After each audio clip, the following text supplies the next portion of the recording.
ডাঙৰীয়াৰ সকলোৱে বক্তৃতা শুনিবলৈ পাব। এটা হাত চাপৰি।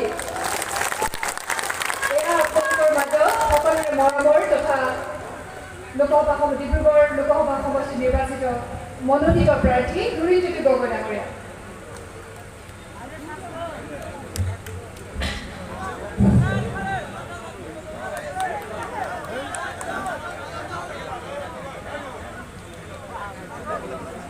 বীৰা বৰঠাকুৰ গোস্বামী ডাঙৰীয়ানীৰ এই নিৰ্বাচনী প্ৰচাৰ সভাত অংশগ্ৰহণ কৰা আমাৰ সকলোৰে মৰমৰ নেতা আমাৰ কংগ্ৰেছ দলৰ ৰাজ্যিক সভাপতি ভূপেন কুমাৰ বৰা ডাঙৰীয়া, আপোনালোকৰ সকলোৰে মৰমৰ বিধায়ক ৰেকিবুদ্দিন আহমেদ ডাঙৰীয়া, পৃথিৱীৰাজ নাথে ডাঙৰীয়া, আমাৰ কংগ্ৰেছ দলৰ অসমৰ প্ৰভাৰী, ইতিমধ্যে মঞ্চৰ পৰা বিদায় লোৱা গৌৰৱ গগৈ ডাঙৰীয়া,